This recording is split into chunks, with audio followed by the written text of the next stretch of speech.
오늘 영상 하나로 코인과 퓨처스 단타의 핵심 5가지를 통째로 몸에 붙여드리겠습니다. 초보도 바로 따라할 수 있게 숨 가쁘지 않게 순서대로 끌고 가겠습니다. 첫 번째는 코인 거래가 처음인 분도 손이 먼저 익숙해지게 만드는 따라하기 방식입니다. 차트를 봐도 멈칫하는 순간을 줄여서 버튼을 누르는 흐름을 그대로 복사하게 됩니다. 거래소 화면을 열면 현물과 퓨처스로 나뉘는데 오늘은 퓨처스 기준으로 설명드리겠습니다. 시작은 비트코인 하나만 고정해서 보시고 눈이 흔들릴 종목은 잠깐 치워두겠습니다. 시간봉은 5분봉으로 고정합니다. 초보는 1분봉에서 심장이 먼저 튀고 1시간봉에서는 손이 너무 느려집니다. 5분봉은 속도와 안정감이 절묘하게 맞는 중간 지점입니다. 주문은 시장가보다 지정가를 기본으로 잡습니다. 호가창에서 원하는 가격을 찍고 기다리는 습관이 생기면 진입부터 수수료까지 깔끔해집니다. 들어간 뒤엔 손절선과 익절선을 즉시 박아두면 됩니다.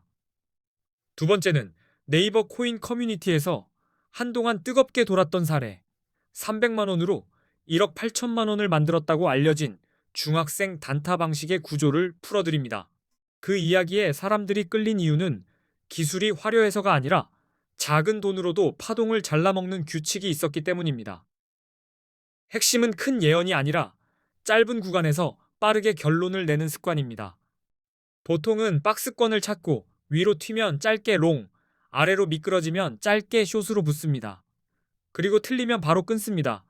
손절을 늦추는 순간 단타는 장기 체류로 변해버립니다. 이 방식은 하루에 한 방을 노리는 게 아니라 작은 파도를 여러 번 타는 쪽에 가깝습니다. 그래서 거래 수수료와 체결 방식이 결과를 좌우합니다. 여기서 세 번째 꿀팁이 연결됩니다.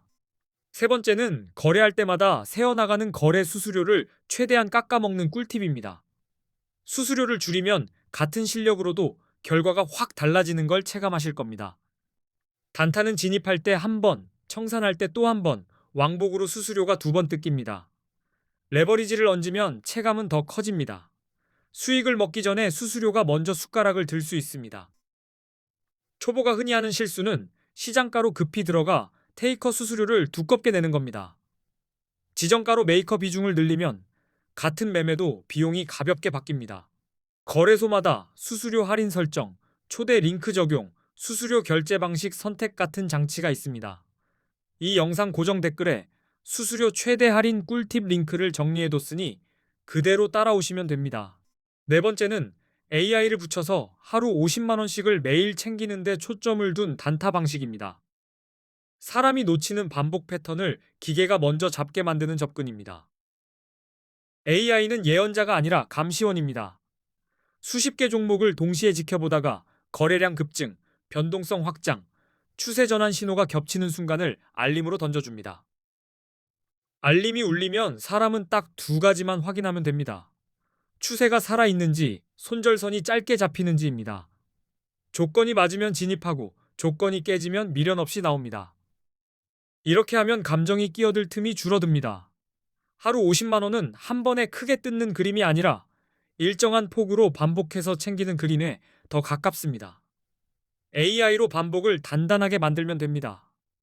다섯 번째는 첫 거래 전에 내 돈 입금 없이 가입 이벤트로 100달러를 받고 그걸로 코인 거래를 시작하는 방법입니다. 시작 비용을 줄이면 연습이 훨씬 가벼워집니다. 고정 댓글에 있는 가입 링크로 들어가 계정을 만들고 이벤트 페이지에서 보너스 수령 절차를 밟으면 100달러가 지급됩니다. 지급된 금액은 거래소 지갑에서 퓨처스 증거금으로 옮겨 쓸 수 있습니다. 가입 이벤트로 받은 100달러만으로 10억을 만드는 건 현실과 거리가 있습니다. 다만 내 돈을 넣지 않고도 거래를 공부해 볼 수 있고 레버리지를 이용해 성공하면 몇백만 원도 만들어 볼 수 있으니 꼭 시도해 보시기 바랍니다. 그리고 이 영상의 고정 댓글에는 수수료 최대 할인 꿀팁과 100달러 받고 가입하는 방법, 링크를 깔끔하게 묶어두었습니다.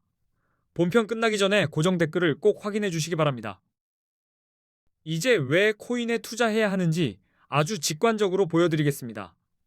2016년에 1,000만 원을 같은 조건으로 각 자산에 넣었다고 가정하고 2026년 결과를 비교해 보겠습니다. 코스피 지수는 10년 사이 약 2.66배 올라왔습니다. 2016년에 1,000만 원을 지수 추종형 주식에 담아뒀다면 2026년에는 대략 2,660만 원 선이 됩니다. 금은 2016년 1,000만 원으로 약 233.5g을 사둘 수 있었다고 보겠습니다. 그걸 2026년 기준으로 환산하면 대략 5,460만 원 정도로 계산됩니다. 부동산은 서울 기준으로 2016년 1,000만 원어치 아파트 가치를 보유했다면 2026년에는 약 2,400만 원 정도로 평가할 수 있다고 적혀 있습니다.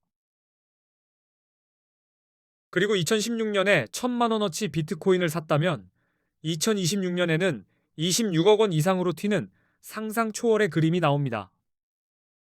숫자만 봐도 눈이 번쩍 뜨입니다. 이 정도 차이가 보이면 바보가 아닌 이상 코인 투자를 고민하게 됩니다. 더 놀라운 건 코인은 오를 때만 돈이 되는 판이 아니라는 점입니다. 가격이 오를 때는 롱으로 올라타서 수익을 만들 수 있고 가격이 내릴 때는 숏으로 내려찍어 수익을 낼 수도 있습니다. 한 방향만 바라보는 게임이 아닙니다. 게다가 수익이 나도 세금을 내지 않아도 되는 구조라 투자처로 꽤 매력적입니다. 국내 거래소는 거래 수익에 대한 세금 이슈가 붙는다는 점도 같이 기억하셔야 합니다. 또 하나, 해외 거래소에는 레버리지 기능이 있습니다. 국내에는 없거나 막혀 있지만 해외는 레버리지로 100배까지도 가능해서 작은 돈으로도 큰 판을 굴릴 수 있습니다. 예를 들어 50만 원이 있어도 10배 레버리지를 쓰면 5천만 원 규모로 운용하는 셈이 됩니다. 30억 이상 들고 투자하는 분은 몰라도 소액 투자자는 레버리지 없이는 확장이 어렵습니다. 그래서 코인 거래의 첫걸음이자 제일 중요한 건 좋은 거래소를 고르는 일입니다. 요즘 한국 투자자들이 국내를 떠나 해외 거래소로 몰리는 흐름도 여기서 나옵니다. 해외로 가는 첫 번째 이유는 레버리지입니다. 국내는 레버리지를 막아두었고 해외는 100배까지 열려 있으니 50만 원으로도 5천만 원까지 베팅이 가능해져 사람들이 움직입니다. 두 번째 이유는 수수료입니다. 같은 매매를 해도 국내보다 해외 거래소 수수료가 훨씬 저렴해 숨쉬듯 나가는 비용이 줄어듭니다. 세 번째 이유는 세금입니다. 해외 거래소는 세금이 없고 국내 거래소는 거래 수익에 대한 세금을 내야 하는 구조라 선택이 갈립니다. 한국인들이 많이 쓰는 해외 거래소, 그리고 가입 시 100달러 지급 이벤트를 하는 곳 정보는 고정 댓글에 적어두었습니다. 거래소 이름 찾느라 헤매지 마시고 고정 댓글부터 보시면 됩니다. 이제 대형 거래소들의 기본 수수료 감각부터 잡겠습니다. 대형 거래소는 거래 수수료가 0.055% 수준인데 레버리지를 얹으면 체감 비용이 급격히 커집니다. 1,000만 원으로 단타를 친다고 가정하고 20배 레버리지를 쓴다고 치면 한 번 거래할 때 수수료가 22만 원이 됩니다. 손익보다 먼저 수수료가 앞줄에 서는 느낌입니다. 하루에 10번만 매매해도 수수료가 220만 원이 됩니다. 이렇게 되면 실력이 좋아도 수수료에 발목 잡혀 절대 이기기 힘든 싸움이 됩니다. 그래서 수수료가 저렴한 거래소를 쓰는 게 실력만큼이나 중요합니다. 지금부터는 4개의 대형 거래소와 A 거래소를 5가지 기준으로 비교해 보겠습니다. 비교 기준은 수수료가 얼마나 싼지, 거래 방법이 얼마나 간편한지, 한국어 지원이 되는지, 레버리지가 몇 배까지 되는지, 원화로 바로 입출금이 되는지입니다. 먼저 거래 수수료입니다. A 거래소 0.01%, 바이비트 0.015%, 비트겟 0.06%, 바이낸스 0.04%로 정리됩니다. 한국어 지원은 차이가 큽니다. A 거래소는 24시간 한국어 상담이 가능하지만 바이비트는 불가능하고 비트겟도 불가능하며 바이낸스도 불가능합니다. 레버리지는 A 거래소 200배, 바이비트 100배, 비트겟 125배, 바이낸스 125배입니다. 같은 타이밍이어도 배율이 다르면 결과의 폭이 달라집니다. 원화 입출금도 핵심입니다. A 거래소는 원화로 바로 입금과 출금이 가능하지만 바이비트는 불가능하고 비트겟도 불가능하며 바이낸스도 불가능합니다. A 거래소가 어디인지는 고정 댓글에 정보를 적어두었습니다. 본편을 다 보고 나서도 좋으니 고정 댓글을 꼭 열어 확인해 주시기 바랍니다. 이제부터는 언제 롱을 잡고 언제 숏을 잡아야 하는지 감각을 잡아드리겠습니다. 비트코인은 변동성이 커서 진입 타이밍이 수익을 결정하는 순간이 많습니다. 먼저 용어부터 정리합니다. 롱 포지션은 비트코인 가격이 오를 거라 보고 매수로 들어가 상승에 베팅하는 방식이고, 숏 포지션은 가격이 떨어질 거라 보고 하락에 베팅하는 방식입니다. 롱은 차트에서 강한 상승 추세가 선명할 때 유리합니다. 고점이 점점 높아지고 눌림이 와도 다시 고점을 갱신하는 흐름이 이어지면 롱이 힘을 받습니다. 기술적 분석에서는 50일 이동평균선이 150일 이동평균선을 위로 돌파할 때 골든 크로스라고 부릅니다. 시장이 상승 쪽으로 기울었다는 강한 신호로 자주 해석됩니다. 거래량도 같이 봅니다. 가격이 오를 때 거래량까지 같이 늘면 시장에 신뢰도가 붙었다는 뜻이라 상승이 더 이어질 가능성이 커지고 롱 진입의 근거가 됩니다. 뉴스 체크도 중요합니다. 규제 완화, 대형 기관 투자자 진입, 비트코인 ETF 승인 같은 긍정 재료가 나오면 가격이 들썩이며 롱 성공 확률이 높아질 수 있습니다. 반대로 숏은 하락 추세가 뚜렷할 때 힘을 냅니다. 저점이 계속 낮아지고 반등이 약해지는 패턴이 반복되면 숏이 유리한 구간이 됩니다. 기술적 분석에서는 50일 이동평균선이 150일 이동평균선을 아래로 뚫고 내려갈 때 데드크로스라고 부릅니다. 하락 신호로 받아들이는 트레이더가 많습니다. 거래량이 줄어드는 흐름도 경고등입니다. 가격이 오르는 척 하는데 거래량이 감소하면 힘이 빠졌다는 신호일 수 있어 곧 하락으로 꺾일 가능성이 커지고 숏 근거가 됩니다. 부정적인 뉴스도 숏 쪽 바람을 붑니다.